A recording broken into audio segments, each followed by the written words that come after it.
Oke guys, kali ini kita akan menjelaskan singkat mengenai unit system dan apa aja sih bagian yang ada di dalam unit system.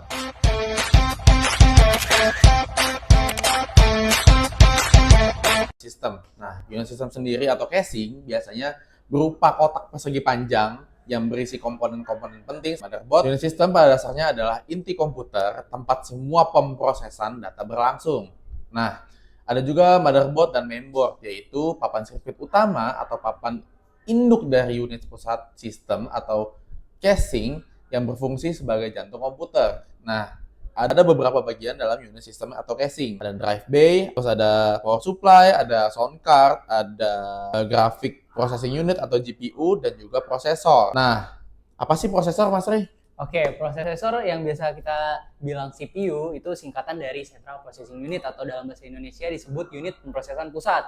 Oke, prosesor sendiri dibagi menjadi 3 inti core, inti prosesor. Yang pertama ada multi-core, yang kedua ada dual core, yang ketiga ada quad core. Oke, lanjut. Beberapa komponen yang ada dalam CPU atau prosesor? 3, yaitu yang pertama ada arithmetic logic unit atau yang bisa kita sebut ALU, yang kedua ada control unit atau biasa kita sebut CU, yang ketiga ada register. Terus ada 2 produsen prosesor terkenal yang mendunia, yaitu ada Intel dan juga AMD. Sengit banget guys. Oke. Intel banget sih. Intel banget sih gue timnya. Oke, selanjutnya ada jam system. Jam system sendiri berfungsi untuk mengontrol waktu sebagai sinkronisasi semua operasi perangkat keras yang ada di komputer. Oke, kecepatan jam system sendiri diukur dalam gigahertz atau GHz. Oke, sebuah chip prosesor menghasilkan panas yang dapat menyebabkan chip terbakar. Oleh karena itu kita butuh yang namanya fan cooling guys. Fan cooling dibagi menjadi 2, air cooler dan juga liquid cooler. Nah, ada juga namanya memori. Memori adalah komponen elektronik yang menyimpan instruksi yang menunggu untuk dieksekusi atau diproses lah ya sama prosesor. Nah, hasil pemrosesan data tersebut meliputi sistem operasi dan perangkat lunak lain, program aplikasi, dan data yang sedang diproses maupun hasil yang dihasilkan gitu loh. Nah, setiap memori memiliki ukuran yang berbeda, yaitu ada kilobyte, megabyte, gigabyte, dan juga terabyte. Ada juga jenis memori yaitu volatil dan juga non-volatil. Ada juga 3 jenis RAM, yaitu RAM dinamis atau DRAM, RAM statis atau SRAM, dan juga magnetoresistif. Nah, ada juga ROM. ROM itu mengacu pada chip memori yang menyimpan data dan instruksi secara permanen. Tapi ada juga PROM, Programmable Read-Only Memory. ROM kosong yang dapat ditulis secara permanen. Nah, ada juga tuh port dan konektor. Apa sih? Oke. Port dan konektor. Port adalah titik tempat peripheral terhubung atau berkomunikasi dengan unit system. Jadi itu tempat untuk berkomunikasi kabel konektor itu sendiri dengan portnya guys yang terdapat di unit system atau casing PC. Oke, biasa pada notebook atau biasa kita sebut dengan laptop, ini sendiri terletak pada di belakang, depan atau di samping guys seperti pada gambar ini. Nah, terus ada port USB. Port USB sendiri dapat menghubungkan hingga 127 peripheral berbeda bersama-sama dengan satu konektor. Kita bisa menghubungkan ini dengan hub USB atau biasa kita sebut dengan dongle. Jenis port lainnya juga meliputi Firewire port, eSATA port, Bluetooth port, ERDA port, MIDI port, SCSI port, port serial, dan juga ada yang namanya replicator port. Replicator port sendiri adalah perangkat eksternal yang menyediakan koneksi ke peripheral melalui port yang dibangun di dalam perangkat. Ada juga stasiun dock. Stasiun dock adalah perangkat eksternal yang menempel pada ponsel komputer atau perangkat lainnya.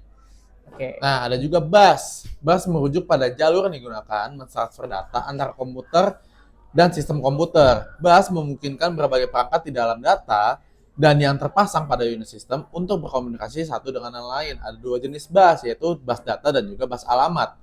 Ada juga jenis umum bus ekspansi meliputi bus PCI, USB, bus Firewire, bus PCI Express dipercepat oleh port grafis, dan bus kartu PC. Apa sih teluk dan drive-by? Ada teluk atau drive-by. Teluk atau drive-by sendiri adalah bukaan di dalam unit system atau casing PC tempat Anda dapat memasang peralatan tambahan atau kita bisa memasang ruang drive penyimpanan sendiri guys untuk menampung disk drive kita. Dan yang terakhir ada yang namanya catu daya atau power supply. Apa itu catu daya atau power supply, Kak Joel? Nah, catu daya atau power supply itu adalah mengubah daya AC stop kontak ya di dinding menjadi daya DC beberapa peripheral. Eksternal memiliki adaptor AC yang merupakan catu daya eksternal. Oke, itu guys jadi penjelasan singkat tentang unit system dan juga bagian dalam apa aja sih yang ada unit system. Dan yang terakhir kita mau kasih saran gimana caranya menjaga komputer atau perangkat seluler Anda tetap bersih. Yang pertama, kita bisa bersihkan komputer atau perangkat seluler Anda sekali atau 2 kali setahun guys.